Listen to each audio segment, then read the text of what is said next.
ನಮ್ಮೂರ ಸುದ್ದಿ ಚಾನಲ್ ಮುಖಾಂತರ ಗಣರಾಜ್ಯೋತ್ಸವದ ಕುರಿತು ತಮ್ಮನ್ನು ಒಂದು ವಿಶೇಷ ಸಂದರ್ಶನ ಮಾಡಬೇಕು ಎನ್ನುವಂಥ ಉದ್ದೇಶದಿಂದ ತಮ್ಮನ್ನು ಭೇಟಿಯಾಗ್ತಾ ಇದ್ದೇವೆ. ನಮ್ಮೂರ ಸುದ್ದಿ ಚಾನಲ್ಗೆ ತಮಗೆ ಸ್ವಾಗತ ಸರ್. ಗಣರಾಜ್ಯೋತ್ಸವದ ಶುಭಾಶಯಗಳನ್ನು ಈ ಸಂದರ್ಭದಲ್ಲಿ ಹೇಳುತ್ತೇನೆ. ಭಾರತ ಸ್ವತಂತ್ರವಾಗಿ ಮತ್ತು ಗಣತಂತ್ರ ವ್ಯವಸ್ಥೆಯನ್ನು ಬಳಸಿಕೊಂಡು ಬೆಳೆಯುತ್ತಿದೆ ಮತ್ತು ಬೆಳೆಯಬೇಕಾಗಿದೆ ಎಂಬ ಭಾವನೆಗಳು ಸಾಮಾನ್ಯವಾಗಿ ಕೇಳಿಬರುತ್ತವೆ. ಹಾಗೆ ಇವತ್ತು ಸಂವಿಧಾನ ಮತ್ತು ಪ್ರಜಾಪ್ರಭುತ್ವ ವ್ಯವಸ್ಥೆಯನ್ನು ಕುರಿತು ದೊಡ್ಡ ಮಟ್ಟದ ಚರ್ಚೆ ಗ್ರಾಮೀಣ ಮಟ್ಟದಿಂದ ಹಿಡಿದು ಅಂತಾರಾಷ್ಟ್ರೀಯ ಮಟ್ಟದವರೆಗೂ ನಡೀತಾ ಇದೆ.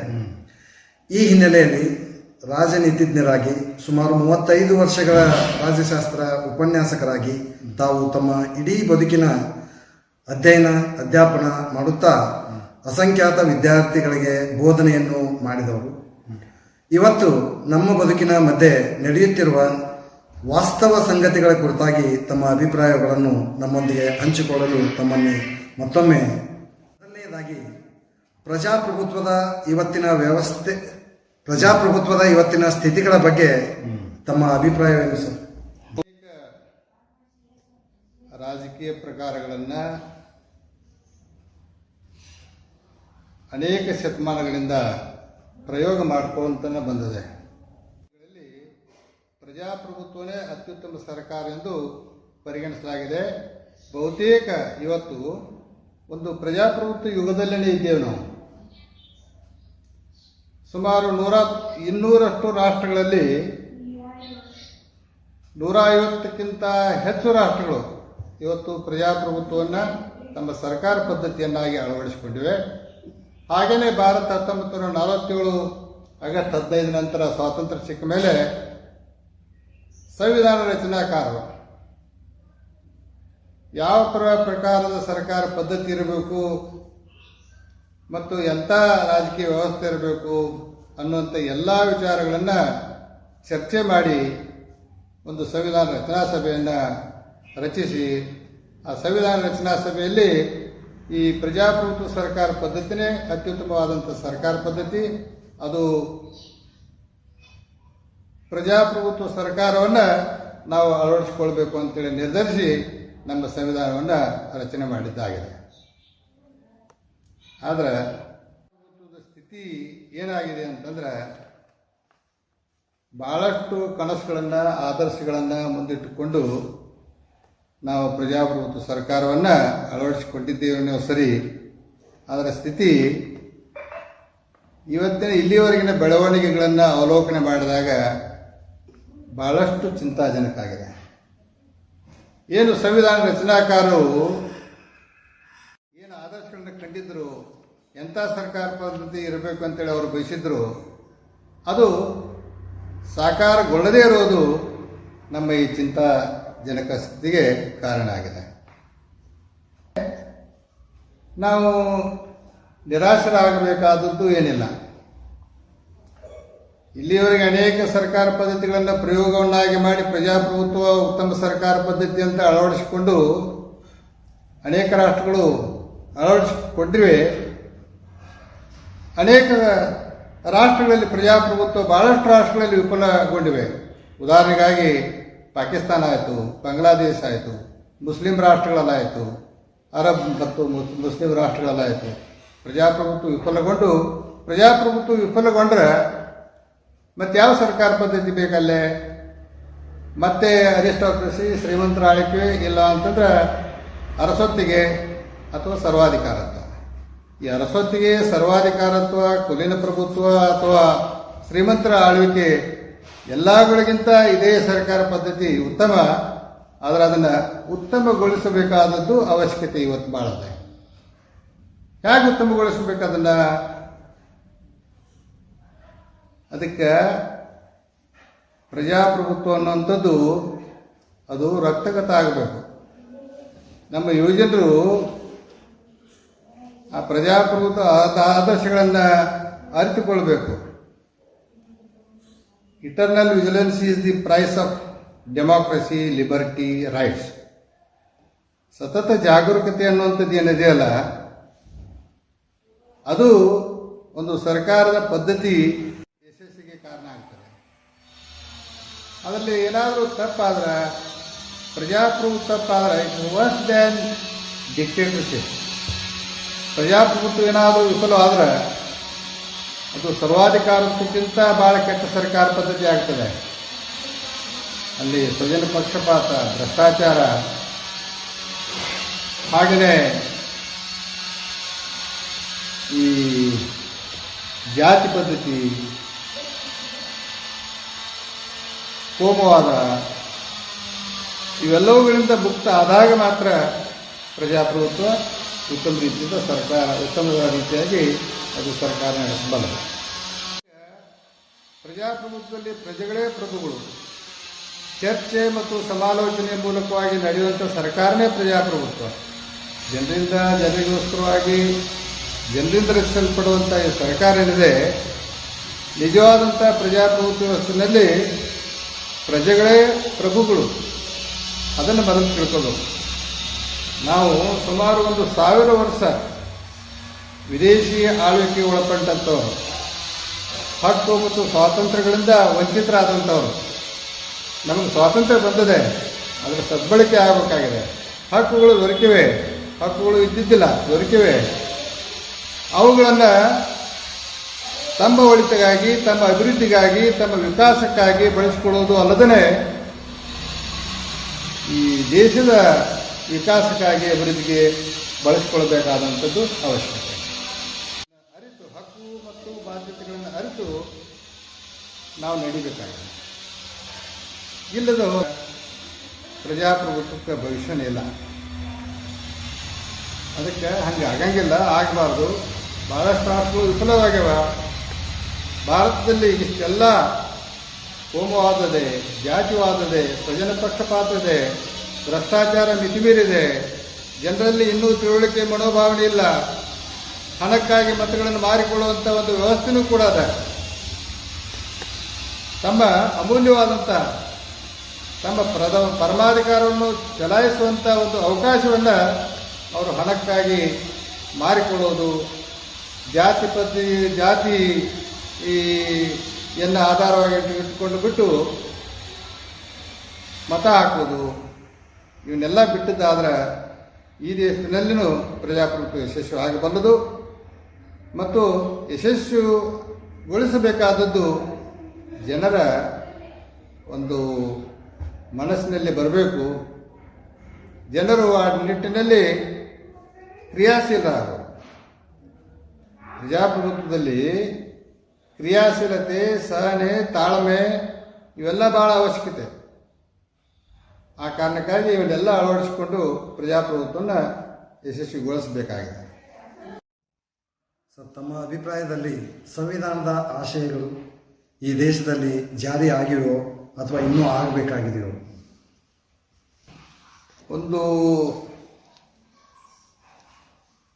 ರಾಷ್ಟ್ರದ ಜೀವ, ಉಸಿರು, ಆದರ್ಶ ಅಂದ್ರೆ ಈ ಸಂವಿಧಾನ. ಭಾರತದಲ್ಲಿ 1950 ಜನವರಿ 26ರಂದು ಹೊಸ ಸಂವಿಧಾನವನ್ನು ರಚಿಸಿಕೊಂಡು ಹೊಸ ಸಂವಿಧಾನವನ್ನು ಜಾರಿಯಲ್ಲಿ ತರುವಂಥ ಒಂದು ಕೆಲಸ ಪ್ರಾರಂಭ ಆಯಿತು. ಆದರೆ ಸ್ವಾತಂತ್ರ್ಯಕ್ಕಾಗಿ ಹೋರಾಟ ನಡೆಸಿದಂಥ ಸ್ವಾತಂತ್ರ್ಯ ಹೋರಾಟಗಾರರು ಕಂಡಂಥ ಒಂದು ಆದರ್ಶಗಳು ಆ ಸಂವಿಧಾನದಲ್ಲಿ ಅಡಕವಾಗಿವೆ. ಭಾರತ ಬೃಹತ್ ರಾಷ್ಟ್ರ. ಭಾರತ ಸಂವಿಧಾನವೂ ಕೂಡ ಬೃಹತ್ ಗಾತ್ರದಲ್ಲಿನೇ ಇದೆ. ಬಹುತೇಕ ಜಗತ್ತಿನ ಎಲ್ಲ ರಾಷ್ಟ್ರಗಳಲ್ಲಿ ಇರುವಂಥ ಎಲ್ಲ ಆದರ್ಶಗಳನ್ನು, ತತ್ವಗಳನ್ನು ಭಾರತ ಸಂವಿಧಾನದಲ್ಲಿ ಅಳವಡಿಸಿಕೊಳ್ಳಲಾಗಿದೆ. ಭಾರತ ಸಂವಿಧಾನದ ಆಶಯಗಳು ಅಧಿಕಾರ, ಈ ರಾಷ್ಟ್ರದ ಅಧಿಕಾರ ಜನರ ಕೈಯಲ್ಲಿ ಇರಬೇಕು ಮತ್ತು ಜನರೇ ಅಧಿಕಾರದ ಮೂಲ. We the people of India having solemnly resolve to constitute India into a sovereign democratic republic ಅಂತ ಹೇಳಿಬಿಟ್ಟು ಈ ಪ್ರಜಾಪ್ರಭುತ್ವದ ಸರ್ಕಾರದ ಅಧಿಕಾರದ ಕೇಂದ್ರ ಅಂತಂದರೆ ಜನರೇ ಪ್ರಭುಗಳು. ಪ್ರಭುತ್ವ ಅನ್ನುವಂಥದ್ದು ಜನರ ಕೈಯಲ್ಲಿ ಇರಬೇಕು ಅನ್ನೋದು ಒಂದು ಪ್ರಜಾಪ್ರಭುತ್ವದ ಮೊದಲೇ ಆದರ್ಶ, ನಮ್ಮ ಸಂವಿಧಾನದ ಮೊದಲೇ ಆದರ್ಶ. ಹಾಗೆ ಪ್ರಜಾಪ್ರಭುತ್ವ ಮತ್ತು ಗಣರಾಜ್ಯ ಸ್ಥಾಪನೆ ಮಾಡೋದು, ಜನರಲ್ಲಿ ಅಧಿಕಾರ ಇರಬೇಕು, ಜನರೇ ಅಧಿಕಾರದ ಮೂಲ. ಹಾಗೆ ಗಣರಾಜ್ಯವನ್ನು ಸ್ಥಾಪಿಸೋದು, ಹಾಗೆ ಸಾರ್ವಭೌಮತ್ವ ಮತ್ತು ಇನ್ನೆರಡು ಪದಗಳನ್ನು ಸೇರಿಸಲಾಗಿದೆ.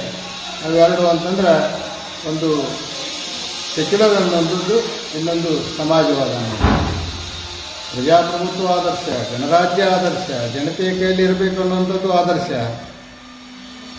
ಅಲ್ಲದೇ ಸಮಾಜವಾದಿ ಸಮಾಜವನ್ನು ರಚನೆ ಮಾಡಬೇಕು. ಸಮಾಜವಾದಿ ಸಮಾಜ ಅಂತಂದ್ರೆ ಏನದು? Just to establish an egalitarian society. ಸಮಾನತೆಯ ತತ್ವದ ಮೇಲೆ ಸಮಾಜದ ಒಂದು ರಚನೆ ಆಗಬೇಕು. ಹಾಗೆ ಅದು ಲೌಕಿಕ ರಾಜ್ಯ ಆಗಬೇಕು. ಈ ಲೌಕಿಕ ರಾಜ್ಯ ಅಂತಂದ್ರೇನು? ಯಾವ ಜಾತಿ, ಮತ, ಪಂಥ ಭೇದ ಇಲ್ಲದೆ ಎಲ್ಲರಿಗೂ ಸಮಾನ ಅವಕಾಶಗಳು ದೊರೆಯುವಂತಾಗಬೇಕು. ಸಂವಿಧಾನದ ಪೀಠಿಕೆಯಲ್ಲಿ ನೀವೆಲ್ಲ ವಿಷಯಗಳನ್ನು ಹೇಳಲಾಗಿದೆ, ಅಡಕ ಆಗಿವೆ. ಅದರಲ್ಲಿ ಮುಖ್ಯವಾಗಿ ಎಲ್ಲ ನಾಗರಿಕರಿಗೂ ಸಾಮಾಜಿಕ, ಆರ್ಥಿಕ, ರಾಜಕೀಯ ನ್ಯಾಯವನ್ನು ದೊರಕಿಸಿಕೊಡುವುದು, ಎಲ್ಲ ಬಗೆಯ ಸ್ವಾತಂತ್ರ್ಯಗಳನ್ನು,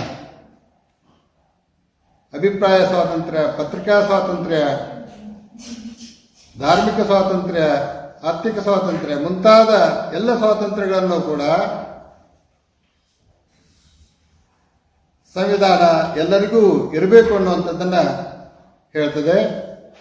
ಅದರ ಜೊತೆಗೆ ಭ್ರಾತೃತ್ವ ಬಹಳ ಮುಖ್ಯವಾದಂಥದ್ದು. ಇದು ಭ್ರಾತೃತ್ವ ನಮ್ಮಲ್ಲಿ ನಾವೆಲ್ಲರೂ ಸಹೋದರ ಸಮಾನರು ಅನ್ನುವಂಥ ಭಾವನೆ ಭಾರತೀಯರಲ್ಲಿ ಮೂಡಬೇಕು. ಅದರ ಜೊತೆಗೆ ಸಮಾನ ಸ್ಥಾನಮಾನ ಮತ್ತು ಗೌರವ ಇರಬೇಕು. ಸಮಾನ ಸ್ಥಾನಮಾನ ಮತ್ತು ಗೌರವ ಇರಬೇಕು. ಅಂಥ ಒಂದು ಆಶಯಗಳನ್ನು ಇಟ್ಟುಕೊಂಡು ಬಿಟ್ಟು ನಮ್ಮ ಸಂವಿಧಾನವನ್ನು ರಚನೆ ಮಾಡಲಾಗಿದೆ. ಇದರಲ್ಲಿ ನಾವು ಕಂಡುಕೊಳ್ಳಬೇಕಾದಂಥದ್ದು ಏನು? ಒಂದು, ಪ್ರಜಾಪ್ರಭುತ್ವ ಯಶಸ್ವಿಯಾಗಿದೆ ಅನ್ನುವಂಥ ವಿಚಾರಕ್ಕೆ ಸಂಬಂಧಿಸಿದಂಗೆ ಈಗ ಇನ್ನೂ ಯಶಸ್ಸು ಅನ್ನುವಂಥದ್ದು ಅದು ಅಂತ್ಯ ಅಲ್ಲ, ಅದು ಒಂದು ವಿಧಾನ. ಅದು ಒಂದು ವಿಧಾನ, ಅದು ಪ್ರಕ್ರಿಯೆ. ಆ ಯಶಸ್ಸನ್ನು ಗೊಳಿಸಬೇಕಾದಂದ್ರೆ ನಿರಂತರವಾದಂಥ ಒಂದು ಪ್ರಯತ್ನದಲ್ಲಿ ತೊಡಗಬೇಕು. ಏನು ಪ್ರಯತ್ನ? ನಾವು ರಾಜಕೀಯ ಜಾಗೃತಿಯನ್ನು ಪಡೆದುಕೊಳ್ಳಬೇಕು. ನಾವು ನಿಷ್ಪಕ್ಷಪಾತಿಗಳಾಗಿ ನಮ್ಮ ಮತದಾನವನ್ನು ಮಾಡಬೇಕು. ಉತ್ತಮ ಪ್ರತಿನಿಧಿಗಳನ್ನು ಆಯ್ಕೆ ಮಾಡಬೇಕು. ಅಂದಾಗ ಮಾತ್ರ ಅದು ಪ್ರಜಾಪ್ರಭುತ್ವ. ಅಂಥ ಪ್ರಜಾಪ್ರಭುತ್ವ ಆದರ್ಶ ಆಶಯ ನಮ್ಮ ಸಂವಿಧಾನ ರಚನಾಕಾರರ ಒಂದು ಆಶಯವಾಗಿತ್ತು. ಅದನ್ನು ನಾವು ಸಾಕಾರಗೊಳಿಸಬೇಕಾದಂಥದ್ದು ಒಂದು ಅವಶ್ಯಕತೆ ಇದೆ. ಅದರ ಜೊತೆಗೆ ಎಷ್ಟರ ಮಟ್ಟಿಗೆ ನಾವು ಸಾಮಾಜಿಕ, ರಾಜಕೀಯ, ಆರ್ಥಿಕ ನ್ಯಾಯವನ್ನು ಎಲ್ಲರಿಗೂ ದೊರಕಿಸಿಕೊಟ್ಟಿದೆ ಅನ್ನುವಂಥದ್ದನ್ನು ಪ್ರಶ್ನೆ ಮಾಡಿದರೆ ನಮಗೆ ಇನ್ನೂ ಭಾಳ ಕೇದನಿಸ್ತದೆ. ನಾವು ಸಮಾಜವಾದಿ ಸಮಾಜವನ್ನು ಸ್ಥಾಪನೆ ಮಾಡಬೇಕು, ಸಮಾನತೆ ತತ್ವದ ಮೇಲೆ ಸ್ಥಾಪನೆ ಮಾಡಬೇಕು, ಸಮಾನ ಹಕ್ಕು ಮತ್ತು ಸೌಲಭ್ಯಗಳು, ಸ್ವಾತಂತ್ರ್ಯ ದೊರಕಬೇಕು ಅನ್ನುವಂಥ ವಿಚಾರಗಳನ್ನು ನಾವು ಹಾಕಿಕೊಟ್ಟಿದ್ದೇವೆ. ಆದರೆ ಇದನ್ನು ನೋಡಲಾಗಿ ಎಷ್ಟರ ಮಟ್ಟಿಗೆ ಅದು ಯಶಸ್ಸನ್ನು ಕಂಡಿದೆ ಅನ್ನುವಂಥದ್ದನ್ನು ನಾವು ಅವಲೋಕನೆ ಮಾಡಿದರೆ ನಮಗೆ ಇನ್ನೂ ಸಾಧಿಸಬೇಕಾದದ್ದನ್ನು ಸಾಧಿಸೋದಕ್ಕೆ ಸಾಧ್ಯ ಆಗಿಲ್ಲ ಅಂತೇಳಿ ಹೇಳಬೇಕಾಗುತ್ತದೆ ಅನ್ನಿಸ್ತದೆ. ಸಾಮಾಜಿಕ ದೊರಕಿದೆಯೇ?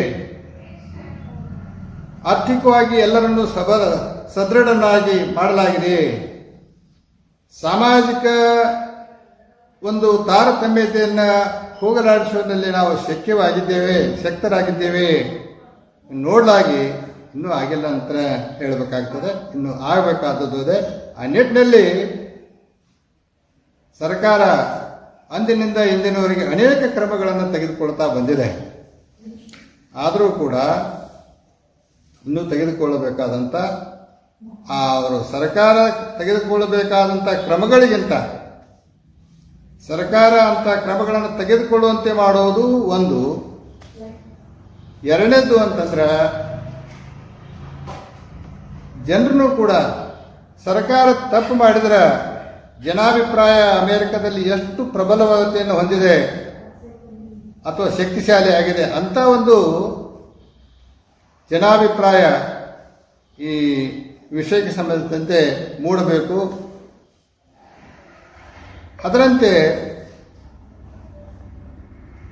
ಈ ತಾರತಮ್ಯ ಶ್ರೀಮಂತರು, ಬಡವರು, ಉಚ್ಚ ಜಾತಿಯವರು, ನೀಚ ಜಾತಿಯವರು, ಮೇಲ್ವರ್ಗದವರು, ಕೆಳವರ್ಗದವರು ಅನ್ನುವಂಥ ಒಂದು ಮನೋಭಾವನೆ, ಜನರಲ್ಲಿರುವಂಥ ಮನೋಭಾವನೆ ಹೋಗಬೇಕು. ಸರ್ಕಾರ ಈ ನಿಟ್ಟಿನಲ್ಲಿ ಕ್ರಮ ತೆಗೆದುಕೊಳ್ಬೇಕು. ಜನರು ಅದಕ್ಕೆ ಸ್ಪಂದನೆ ಆಗಬೇಕು. ಸರ್ಕಾರ ತಪ್ಪು ಮಾಡಿದ್ರೆ ಅದನ್ನು ಎಚ್ಚರಿಸುವಂಥ ಒಂದು ಕೆಲಸವನ್ನು ಪ್ರಭುಗಳಾದಂಥ ಜನತೆ ಮಾಡಬೇಕಾದಂಥದ್ದು ಅವಶ್ಯಕತೆ. ಹಾಗೆ ಭ್ರಾತೃತ್ವ ಅದೇ ಬಹಳಷ್ಟು ಒಳ್ಳೆಯ ಆಶೆಗಳನ್ನು ಇಟ್ಟುಕೊಂಡು ಬಿಟ್ಟು ಕೇಂದ್ರ ಸರ್ಕಾರ, ರಾಜ್ಯ ಸರ್ಕಾರ ಏನು ಸಂಯುಕ್ತ ಸರ್ಕಾರ ಪದ್ಧತಿ, ಸಂಸದೀಯ ಪದ್ಧತಿಯ ಸರ್ಕಾರ ಎಲ್ಲ ಪ್ರಜಾಪ್ರಭುತ್ವಗಳಲ್ಲಿ ಎಲ್ಲ ಸರ್ಕಾರಗಳಲ್ಲಿ ಈ ಸಂಸದೀಯ ಪ್ರಜಾಪ್ರಭುತ್ವ ಸರ್ಕಾರ ಅತ್ಯುತ್ತಮ ಅಂತೇಳಿ ಪರಿಗಣಿಸಿ ಅದನ್ನು ಅಳವಡಿಸಿಕೊಳ್ಳಲಾಗಿದೆ. ಅದು ಹೆಚ್ಚು ಪ್ರಜಾಸತ್ತಾತ್ಮಕವಾಗಿದೆ. ಅದು ಹೊಣೆಗಾರಿಕೆ ಸರ್ಕಾರ ಆಗಿದೆ. ಅದು ಸರ್ಕಾರ ಜನರಿಗೆ ಜವಾಬ್ದಾರಿಯಿಂದ ಕೆಲಸ ಮಾಡಬೇಕು. ಎಲ್ಲ ತಮ್ಮ ಕಾರ್ಯಚಟುವಟಿಕೆಗಳಿಗೆ ಈ ಜನರಿಗೆ ಅದು ಜವಾಬ್ದಾರಿಯುತವಾದಂಥ ಸರ್ಕಾರವನ್ನು ಒದಗಿಸಿಕೊಡಬೇಕು. ಸಂಬಂಧಿಸಿದಂತೆ ಇನ್ನೂ ಬಹಳಷ್ಟು ಇದೆ. 4ನೇ ಅಧ್ಯಾಯದಲ್ಲಿ, ಸಂವಿಧಾನದ 4ನೇ ಅಧ್ಯಾಯದಲ್ಲಿ directive principle of state policy ಅಂತೇಳಿದೆ. ರಾಜ್ಯ ಧೋರಣೆ ನಿರ್ದೇಶಕ ತತ್ವಗಳಿದೆ. ಅದರಲ್ಲಿ ಕಲ್ಯಾಣ ರಾಜ್ಯಗಳನ್ನು ಇವತ್ತು ಒಂದು ಆರ್ಥಿಕ ಅಸಹಾಯಕತೆಯಿಂದಲೋ ಅಥವಾ ಪಕ್ವತೆ ಇಲ್ಲ ಎನ್ನುವಂಥ ಕಾರಣದಿಂದಲೋ ಎಲ್ಲವುಗಳನ್ನು ಒಂದೇ ಹಂತದಲ್ಲಿ ಈ ಆದರ್ಶಗಳನ್ನು ಜಾರಿಯಲ್ಲಿ ತರೋಕ್ಕೆ ಸಾಧ್ಯ ಇಲ್ಲ ಅನ್ನುವಂಥದ್ದನ್ನು ಮನಗಂಡು ಮುಂಬರುವಂಥ ಸರ್ಕಾರಗಳು ಇಂಥ ಒಂದು ಆದರ್ಶಗಳನ್ನು 4ನೇ ಅಧ್ಯಾಯದಲ್ಲಿ ಹೇಳಲಾದಂಥ ಕೆಲವು ಆದರ್ಶಗಳನ್ನು ಜಾರಿಯಲ್ಲಿ ತರುವಂಥ ಒಂದು ಕೆಲಸ ಮಾಡಬೇಕು. ಯಾವ ಒಂದು ಆದರ್ಶಗಳನ್ನು ಪಾಲನೆ ಮಾಡಬೇಕು, ಆದರ್ಶಗಳನ್ನು ಅನುಸರಿಸಬೇಕು ಅನ್ನುವಂಥದ್ದನ್ನು ಎಲ್ಲ ವಿಷಯಗಳನ್ನು ಅದರಲ್ಲಿ ಹೇಳಲಾಗಿದೆ. ಉದಾಹರಣೆಗಾಗಿ UCC ಅಂತೇಳಿ ಬರ್ತದೆ, ಗೋಹತ್ಯೆ ನಿಷೇಧ ಅಂತ ಬರ್ತದೆ. ಆಮೇಲೆ ಕಲ್ಯಾಣ ರಾಜ್ಯದ ತತ್ವಗಳು ಅಂತೇಳಿ ಬರ್ತದೆ. ಗಾಂಧಿ ಪ್ರಣೀತ ರಾಜ್ಯವನ್ನು ಸ್ಥಾಪಿಸೋದು ಅಂತ ಬರ್ತದೆ. ಆಮೇಲೆ ಸಮಾಜವಾದಿ ಸಮಾಜವನ್ನು ಸ್ಥಾಪಿಸುವಂಥ ವಿಚಾರಗಳನ್ನು 4ನೇ ಅಧ್ಯಾಯದಲ್ಲಿ ಹೇಳಲಾಗಿದೆ. ನಮ್ಮ ಮೂಲದ ಒಂದು ಆಧಾರದ ಮೇಲೆ ಇವುಗಳನ್ನು ಮುಂಬರುವ ಸರ್ಕಾರ ಆ ನಿಟ್ಟಿನಲ್ಲಿ ಕ್ರಮ ತೆಗೆದುಕೊಳ್ಳಬೇಕು, ಕಾನೂನುಗಳನ್ನು ರಚಿಸಬೇಕು, ಅಳವಡಿಸಿಕೊಳ್ಳಬೇಕು.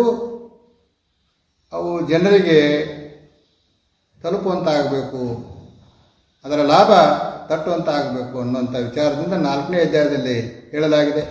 3ನೇ ಅಧ್ಯಾಯದಲ್ಲಿ ಮೂಲಭೂತ ಹಕ್ಕುಗಳನ್ನು ಕೂಡ ಹೇಳಲಾಗಿದೆ. ಸಮಾನತೆ ಹಕ್ಕು ಇದೆ, ಸ್ವಾತಂತ್ರ್ಯ ಹಕ್ಕು ಇದೆ, 5 ಬಗೆಯ ಸಮಾನತೆಗಳನ್ನು ಹೇಳಲಾಗಿದೆ, 7 ಬಗೆಯ ಸ್ವಾತಂತ್ರ್ಯಗಳನ್ನು ಹೇಳಲಾಗಿದೆ, ಧಾರ್ಮಿಕ ಸ್ವಾತಂತ್ರ್ಯವನ್ನು ನೀಡಲಾಗಿದೆ, ಶೋಷಣೆಯನ್ನು ನಿವಾರಿಸಿ ಶೋಷಣೆ ರಹಿತ ಸಮಾಜವನ್ನು ಸ್ಥಾಪಿಸುವಂಥ ಒಂದು ಧ್ಯೇಯವನ್ನು ಕೂಡ ಹೇಳಲಾಗಿದೆ. ಅದರ ಜೊತೆಗೆ ಆಸ್ತಿ ಹಕ್ಕು ಇವತ್ತು ಮೊಟಕುಗೊಳಿಸುವ ಅದನ್ನು ಕಾನೂನುಬದ್ಧ ಹಕ್ಕು ಮಾಡಲಾಗಿದೆ. ಶಿಕ್ಷಣ ಹಕ್ಕನ್ನು ಇವತ್ತು ಮೂಲಭೂತ ಹಕ್ಕುಗಳಲ್ಲಿ ಒಂದು ಎಂದು ಪರಿಗಣಿಸಲಾಗಿದೆ. ಈ ಹಕ್ಕುಗಳಿಗೆ ಏನಾದರೂ ಚ್ಯುತಿ ಬಂದರೆ ನಾಗರಿಕನು ತಮ್ಮ ಹಕ್ಕುಗಳಿಗೆ ಚ್ಯುತಿ ಬಂದಾಗ ಹೇಗೆ ಅವುಗಳನ್ನು ರಕ್ಷಿಸಿಕೊಳ್ಬೇಕು ಎನ್ನುವಂಥ ವಿಧಾನವನ್ನು ಕೂಡ ಸಂವಿಧಾನದಲ್ಲಿ ಹೇಳಲಾಗಿದೆ. ಅದು ಸಂವಿಧಾನಿಕ ಪರಿಹಾರದ ಹಕ್ಕು. ಅದು ಎಲ್ಲ it is heart and soul of the constitution ಅಂತೇಳಿ ಅಂಬೇಡ್ಕರ್ನೇ ಹೇಳ್ತಾರೆ. Heart and soul of constitution ಅಂದ್ರೆ ಈ ಸಂವಿಧಾನದ ಹೃದಯ ಮತ್ತು ಆತ್ಮ.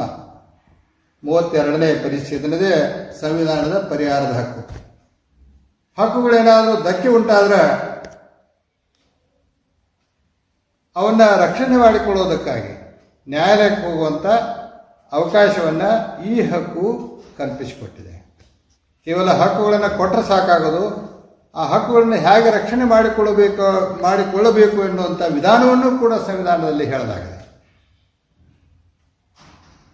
ಹೀಗೆ ಎಲ್ಲ ಬಗೆಯ ಒಂದು ಹಕ್ಕು ಮತ್ತು ಸ್ವಾತಂತ್ರ್ಯಗಳನ್ನು ನೀಡಲಾಗಿದೆ. ಅಂಥ ಆಶಯಗಳನ್ನು ಈ ಭಾಳ ದೊಡ್ಡ ಆಶಯಗಳನ್ನು ಇಟ್ಟುಕೊಂಡು ಬಿಟ್ಟು ಸಂವಿಧಾನವನ್ನು ರಚಿಸಲಾಗಿದೆ. ಆ ಆಶಯಗಳು, ಆ ಆದರ್ಶಗಳು, ಆ ಮೌಲ್ಯಗಳು ಸಾಕಾರಗೊಳ್ಳಬೇಕಾದಂಥದ್ದು ಇವತ್ತು ಅವಶ್ಯಕತೆ ಇದೆ. ತಮ್ಮ ದೃಷ್ಟಿಯಲ್ಲಿ ಭಾರತೀಯ ಮತ್ತು ಕರ್ನಾಟಕ ರಾಜಕೀಯ ಪರಿಸ್ಥಿತಿ ಪ್ರಜಾತಂತ್ರ ವ್ಯವಸ್ಥೆಗೆ ಪೂರಕವಾಗಿದೆ ಸರ್? ಪ್ರಜಾಪ್ರಭುತ್ವ ವ್ಯವಸ್ಥೆಗೆ ಪೂರಕ ಆಗಿದೆಯೇ ಇಲ್ಲ ಅನ್ನುವಂಥ ಪ್ರಶ್ನೆಗಿಂತ ಅದು ಪೂರಕವೇ ಆಗಿರಬೇಕು. ಅದು ಕೇಂದ್ರ ಸರ್ಕಾರನೇ ಇರಲಿ, ರಾಜ್ಯ ಸರ್ಕಾರಗಳೇ ಇರಲಿ, ಪೂರಕ ಮಾಡಿಕೊಳ್ಳಬೇಕು. ಅಂದರೆ ಅದನ್ನು ಜನರೇ, ಕೇಂದ್ರ ಸರ್ಕಾರ, ಭಾರತೀಯ ಜನತೆ, ರಾಜ್ಯ ಸರ್ಕಾರಗಳು, ರಾಜ್ಯಗಳ ಜನತೆ ಏನು ಮಾಡಬೇಕು? ಜನರ ಜಾಗೃತಿನೇ ಆಗಬೇಕು. ಎಲ್ಲಿಂದ ಜನರ ಜಾಗೃತಿ ಆಗೋಂಗಿಲ್ಲ ಅಲ್ಲಿಂದ ಯಾವ ಸರ್ಕಾರ ಪದ್ಧತಿನೂ ಯಶಸ್ಸನ್ನು ಹೊಂದುವುದಿಲ್ಲ. ತಮ್ಮ ಅಧಿಕಾರವನ್ನು, ಏನಿದೆ ಸಂವಿಧಾನ ನೀಡಲ್ಪಟ್ಟಂಥ ಅಧಿಕಾರವನ್ನು ತಾವು ಸದ್ಬಳಕೆ ಮಾಡಿಕೊಳ್ಬೇಕು. ಜನರು ಸದ್ಬಳಕೆ ಮಾಡಿಕೊಳ್ಳಬೇಕು. ಈಗಾಗಲೇ ಹೇಳಿದಂತೆ ಒಂದು ರಾಜಕೀಯ ಪ್ರಜ್ಞೆ ಬೇಕು ಜನರಲ್ಲಿ. ತಪ್ಪುಗಳನ್ನು ಸಹಿಸುವಂಥ ಒಂದು ಬುದ್ಧಿ ಇರಕೂಡದು.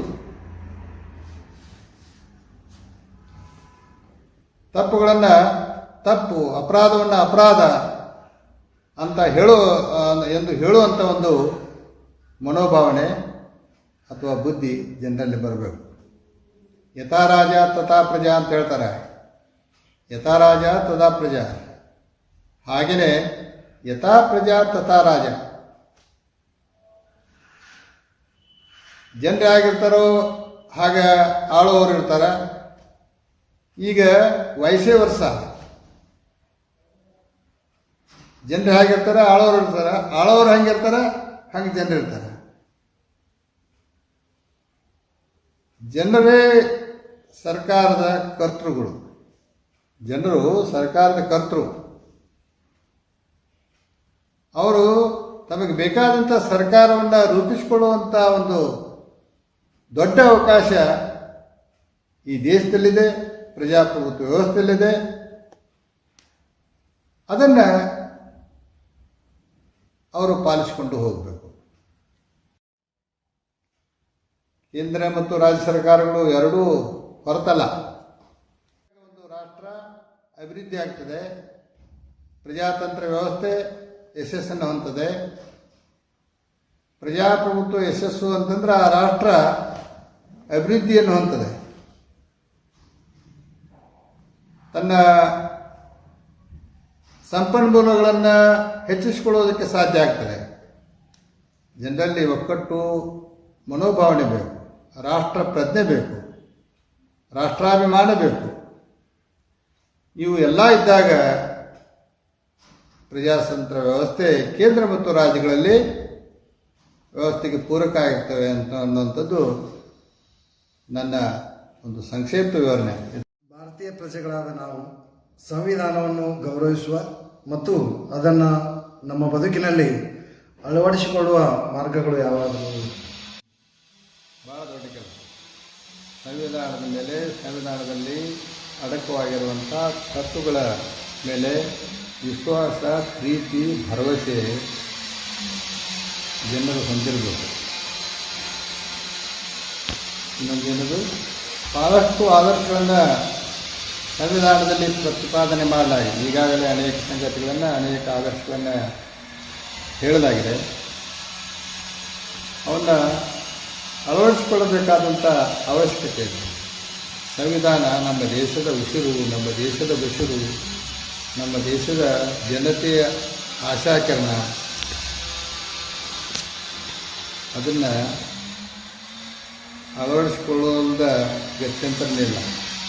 ನಾವು ಸಂವಿಧಾನವೊಂದು ಮಾಡೋದು ಇನ್ನೊಂದು ಆದರೆ ಅದು ಎತ್ತೇರಿಗೆ ಪಾನ್ಕೇರಿಗೆ ಹಂಗೆ ಆಗ್ತದೆ. ಹಂಗಾಗಬಾರ್ದು. ಆ ಕಾರಣಕ್ಕೆ ಆದರ್ಶಗಳನ್ನು ಪಾಲನೆ ಮಾಡೋದು. ಅನೇಕ ಆದರ್ಶಗಳಿವೆ. ಉತ್ತಮ ಸರ್ಕಾರ ತತ್ವಗಳನ್ನೆಲ್ಲವೂ ಕೂಡ ಇವೆ. ಆದರೆ ಉತ್ತಮ ಸರ್ಕಾರ ಆಗಬೇಕು. ಉತ್ತಮ ಸರ್ಕಾರ ಉತ್ತಮ ರೀತಿಯಾಗಿ ಕೆಲಸ ಮಾಡುವಂತೆ ನೋಡಿಕೊಳ್ಳುವಂಥ ಹೊಣೆಗಾರಿಕೆ ಮತ್ತೆ ಮತ್ತೆ ಹೇಳುತ್ತೇನೆ, ಜನತೆಯ ಮೇಲಿದೆ. ಜನತೆಯ ಒಂದು ಒಗ್ಗಟ್ಟಿನ ಮೇಲಿದೆ. ಜನರೇ ಈ ದೇಶದ ಮತ್ತು ಸಂವಿಧಾನದ ಆಧಾರ ಸ್ತಂಭ ಆಗಿದ್ದಾರೆ. ಇಲ್ಲ, ಅನ್ಯ ಮಾರ್ಗನೇ ಇಲ್ಲ. ಭಾರತೀಯ ಯುವ ಪ್ರತಿನಿಧಿಗಳು ಮತ್ತು ಯುವ ಮತದಾರರ ಕುರಿತು ತಮ್ಮ ಅಭಿಪ್ರಾಯಗಳು ಸರ್? ದೊಡ್ಡ ಪ್ರಶ್ನೆ ಇದು. ಭಾರತೀಯ ಮತದಾರರು, ಯುವ ಪ್ರತಿನಿಧಿಗಳು ಮತ್ತು ಯುವ ಮತದಾರ. ನಮ್ಮಲ್ಲಿ ಪ್ರಜಾಪ್ರಭುತ್ವ ಅಂತಂದ್ರೆ ನೇರವಾದಂಥ ಪ್ರಜಾಪ್ರಭುತ್ವ ಇಲ್ಲ. ಅದು ಸಾಧುನೂ ಅಲ್ಲ, ಸಾಧ್ಯವೂ ಇಲ್ಲ. ನಮ್ಮಲ್ಲಿ ಪ್ರಾತಿನಿಧಿಕ ಪ್ರಜಾಪ್ರಭುತ್ವನೂ ಅದ. ಪ್ರತಿ 5 ವರ್ಷಕ್ಕೊಮ್ಮೆ ಸಾರ್ವತ್ರಿಕ ಚುನಾವಣೆಗಳು ಜರುಗುತ್ತವೆ. ಅನೇಕ ರಾಜಕೀಯ ಪಕ್ಷಗಳು ಚುನಾವಣೆಯಲ್ಲಿ ತಮ್ಮ ಅಭ್ಯರ್ಥಿಗಳನ್ನು ಸ್ಪರ್ಧೆಗೆ ಇಳಿಸಿರುತ್ತಾರೆ. ಯಾವ ಪಕ್ಷ ಯಾವ ತತ್ವಗಳನ್ನು ಆಧಾರವಾಗಿ ಇಟ್ಟುಕೊಂಡಿರುತ್ತದೆಯೋ, ಯಾವ ಪಕ್ಷದಲ್ಲಿ ಉತ್ತಮ ಜನಪ್ರತಿನಿಧಿಗಳನ್ನು ಆಯ್ಕೆ ಮಾಡಲಾಗಿರುತ್ತದೆಯೋ ಅಂಥ ಪಕ್ಷಕ್ಕೆ ಅನ್ನೊತ್ತು ಅಂಥ ಪ್ರತಿನಿಧಿಗಳಿಗೆ ಮತ ಹಾಕಿ ಆಯ್ಕೆ ಮಾಡಬೇಕಾದಂಥದ್ದು ಅವಶ್ಯಕತೆ ಇದೆ. ಜನರ ಆಶೆ ಆಕಾಂಕ್ಷೆಗಳನ್ನು, ಆಶೋತ್ತರಗಳನ್ನು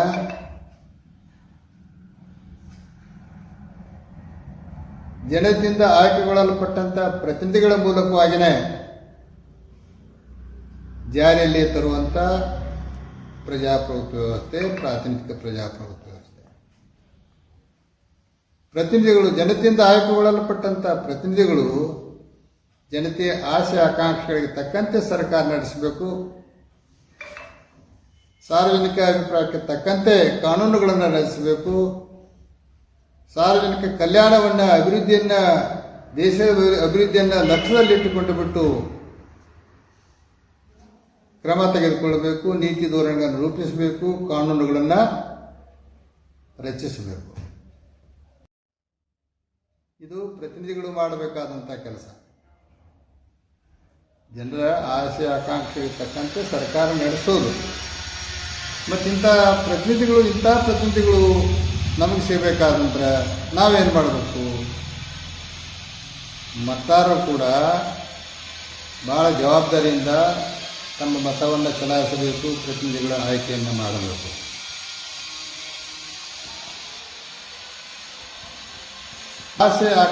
ಕ್ಷಣಿಕ ಆಸೆ ಆಕಾಂಕ್ಷೆಗಳಿಗೆ ಒಳಪಟ್ಟು ತಮ್ಮ ಮತವನ್ನು ಚಲಾಯಿಸಿದ್ದಾದರೆ, ಮಾರಿಕೊಂಡದ್ದಾದರೆ, ಮತೀಯ ಭಾವನೆಗೆ ಒಳಪಟ್ಟು ಮತವನ್ನು ಚಲಾಯಿಸಿದ್ದಾದರೆ, ಜಾತಿಯ ಆಧಾರದ ಮೇಲೆ ಮತವನ್ನು ಚಲಾಯಿಸಿದ್ದೇ ಆದರೆ ಉತ್ತಮ ಪ್ರತಿನಿಧಿಗಳನ್ನು ಆಯ್ಕೆ ಮಾಡಲು ಹೇಗೆ ಸಾಧ್ಯ ಆಗ್ತದೆ? ಅದರ ಜೊತೆಗೆ ಉತ್ತಮ ಸರ್ಕಾರವನ್ನು ನಿರೀಕ್ಷಿಸಲು ಇವರಿಗೆ ಯಾವ ಹಕ್ಕು ಇದೆ? ಅದಕ್ಕೆ ಪ್ರತಿನಿಧಿಗಳು ಒಳ್ಳೆಯವರಾದರೆ ಮಾತ್ರ ಸಾಲದು. ಪ್ರತಿನಿಧಿಗಳು ಯಾವ ಉದ್ದೇಶವನ್ನು ಇಟ್ಟುಕೊಂಡು ಬಿಟ್ಟು ನಾವು ಆಯ್ಕೆ ಮಾಡಲಾಗಿರುತ್ತದೆಯೋ, ಯಾವ ಪಕ್ಷ ತನ್ನ ನೀತಿ ಧೋರಣೆಗಳನ್ನು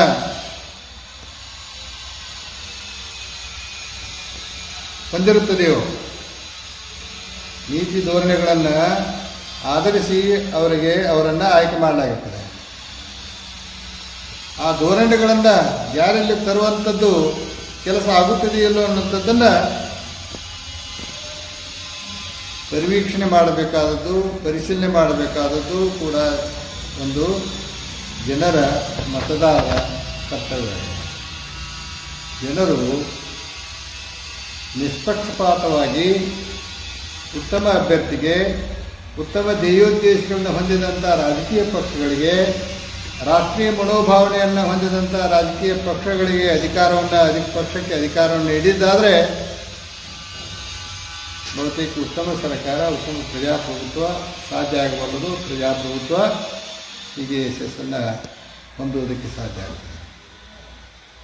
ರಾಜಕಾರಣಿ ಆಗಬೇಕು ಅಂತಲೇ ತಗೋತಾರೆ.